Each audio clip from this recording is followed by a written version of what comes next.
수준으로 본다면 대단히 높은 경지 가운데 하나였다 이렇게 볼 수가 있겠습니다. 이승만이 그 1894년 이 겨울에 이 지금의 그 힐튼 호텔에서 그 자리에 그 남관악묘가 있었는데요. 그 남관악묘에서 열심히 시경을 낭송을 하고 있었습니다.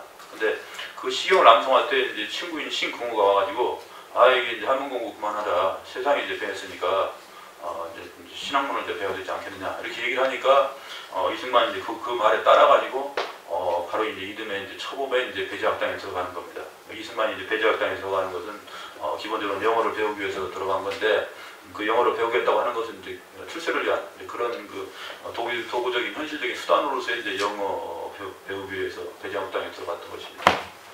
그 이후에 배제학당에서 서양 정치사상을 공부하고 조선왕조의 전제체제 문제를 인식을 하고 이런 건 또 다른 별개의 문제가 되겠습니다.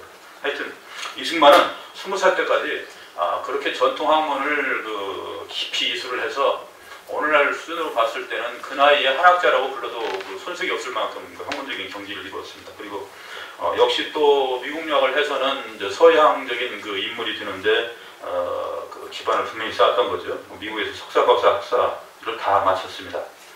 거기에 비해서 이제 호치민은 단연간 부친에게 한학을 배웠습니다. 그리고 부친 주변의 친구들한테도 한학을 배웠습니다. 그리고 국립학교인 국학에서 1년간 수학했고 중학교에서도 이제 공부를 했고 그리고 나중에 이제 완전한 공산주의자로 변신을 한 이후에는 소련의 모스크바에 가서 스탈린 학교에서 공부를 했었습니다. 그리고 그 이후에 이제 누차 단기간에 소련에 머무는 경우에 이제 공산주의 이론을 학습한다든가 아니면 이제 아시아 출신의 공산주의를 추종하는 청년들에게 전략 전술을 그리고 이론을 교수하는 이제 그런 활동을 이제 벌이기도 했었습니다. 그리고 두 사람의 외국어 능력은 이제 이승만은 한문과 영어에 능통을 했습니다. 그래서 두 가지 언어에 관한하는 최상급의 전문가 수준이었다 이렇게 이제 말해도 좋을 듯 싶습니다. 그리고 이 호치민의 경우에는 베트남어, 불어, 중국어가 능통했고 중국어는 광동어를 잘했습니다. 그리고 영어를 또 잘했고요. 영어는 이제 호치민이 미국에서 한 4개월간 머문 적이 있습니다. 그때 이제 영어를 깊이 배웠습니다. 그리고 또 영국에 돌아와서 몇 개월간 영어를 더 공부했고요. 그리고 러시아는 상당히 오래 배웠기 때문에 잘했습니다. 유교 교양에 관해서 이제 살펴보면은 두 사람이 한시 짓기에 매우 능했습니다. 그래서 각자 한시 집을 남겼습니다. 그래서 이승만 호치민 하면은 가장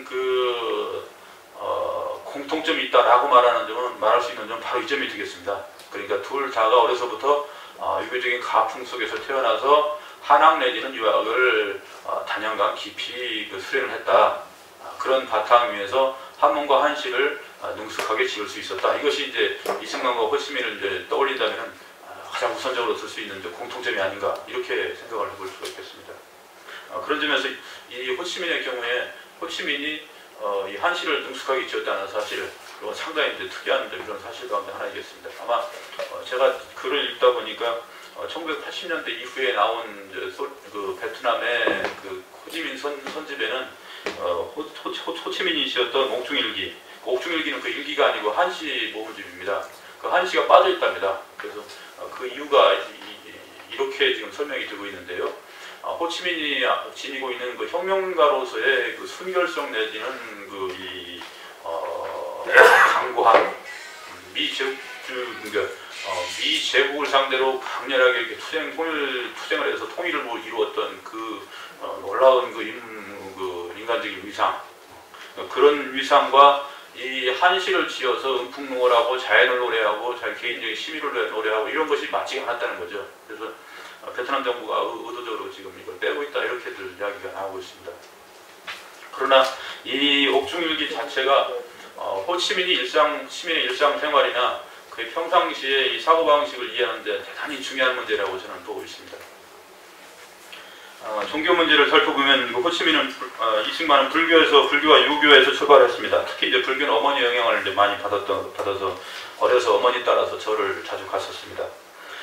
대한제국기에는 한성 감옥에서 이제 이승만은 기독교로 전향을 했는데요.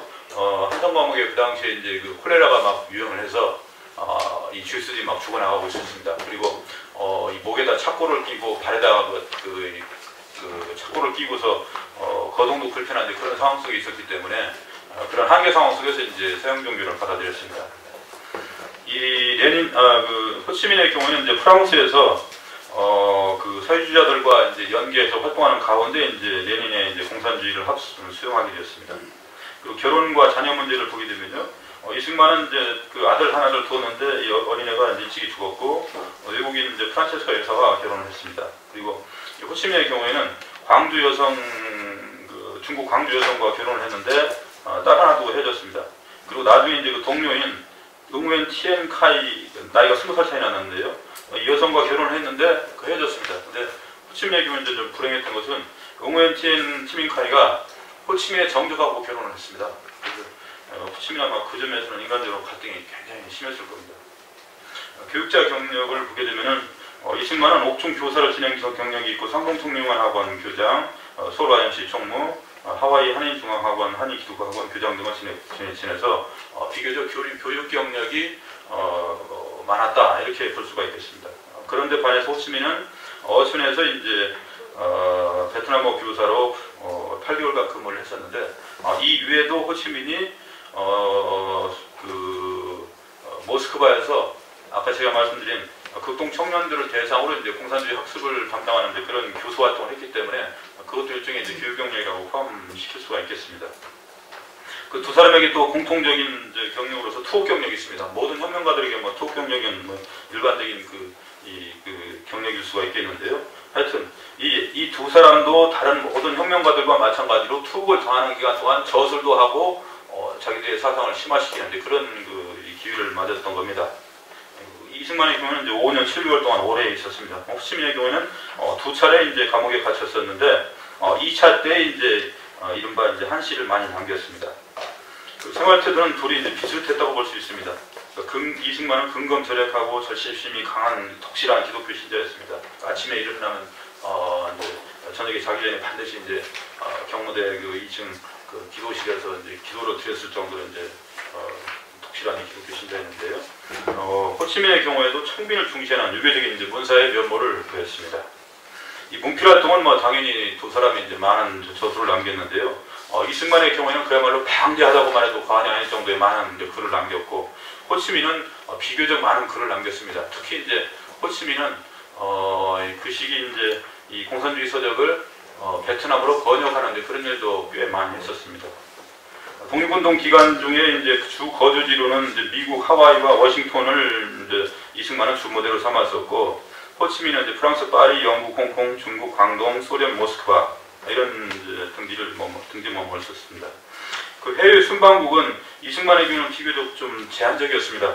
그러니까 중국 상해 일원은 아주 단기간에 5개월 동안, 6개월 동안 머물렀었고요. 필리핀의 바기오는 뭐 들렀다가 며칠만 머물렀었고요. 소련 모스크바도 역시 단기간 체류였었고, 유럽 각국도 역시 단기간 체류였습니다. 그런데 반해서 호치민은 2년간 선원으로서 세계를 일주했습니다. 그러니까 아시아, 아프리카, 남아메리카, 중동 지역까지 두루 돌아다니면서 이름난 항구지대를 다 둘러봤습니다.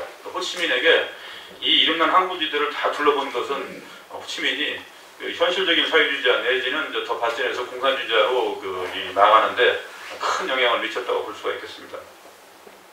이들의 멘토는 이렇습니다.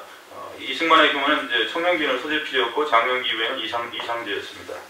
그리고 호치민의 경우에는 청소년기에는 근황적인 민족주의자 판보이쩌우, 그 다음에 국학한문교사인 민족주의자 호황통, 그 다음에 사상 전환 이후에는 공산주의자 레닌이었습니다. 그러니까 이 호치민의 경우에 결정적으로 사상적인 영향을 미친 것은 레닌의 민족과 식민지 문제에 대한 태제, 1920년 제3 인터내셔널 당시에 레닌이 이제 제시했던 그런 태제인데요. 이 태제에 호치민은 이제 결정적으로 이 영향을 받았습니다. 이 태제에 나온 것은 이제 이 공산주의 혁명 문제를 식민지의 문제와 연계해서 이제 논의를 하자. 그것이 이제 기본적인 이제 논리인데, 여기에 이제 호치민이 깊은 이제 감명을 받았던 겁니다. 그러니까 호치민은 이 공산주의 문제를 베트남의 현실 문제, 베트남의 식민지 문제, 민족 문제와 결부시켜서 이해하는데 특징을 나타내고 있는데, 그 점이 이제 레닌의 기본적인 영향을 받았다고 볼 수 있겠습니다.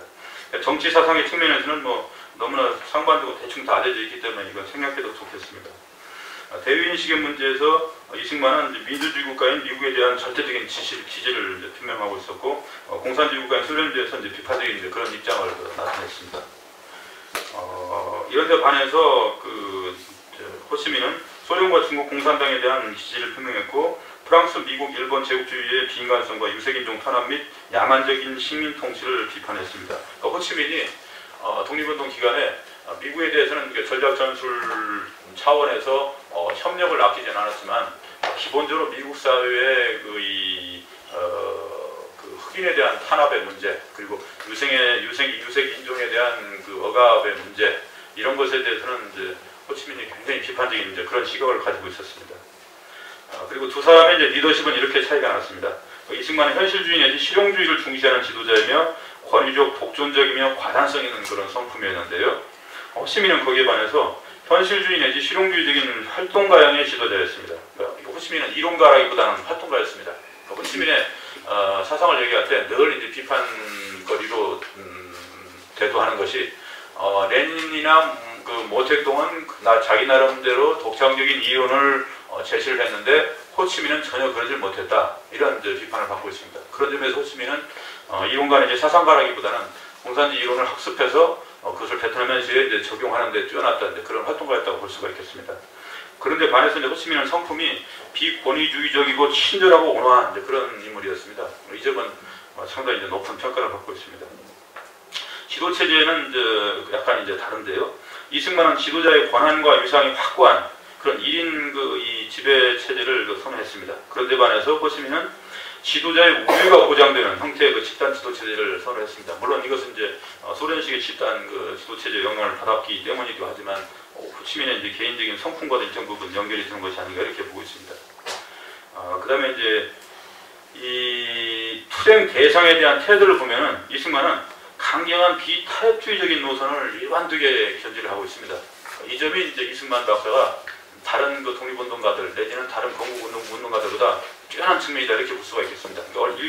얼핏 보면 비타협주의를 일관했다 이러면 이제 이것이 상당히 문제가 있는 것이 아닌가 이렇게 볼 수가 있겠는데, 그 시기처럼 국제적인 상황이 이 변동이 심하고 또 이 많은 사상 조류가 이렇게 대두되는 그런 상황 속에서 자기가 옳다고 믿는 확고한 신념 내지는 사조 내지는 사상 하나를 붙잡고서 그걸 일평생 실천하고 실현하기 위해서 일관되게 자기 생을 매진했다면 그거 대단히 가치가 있고 뛰어나고 위대하다고 볼 수가 있는 겁니다.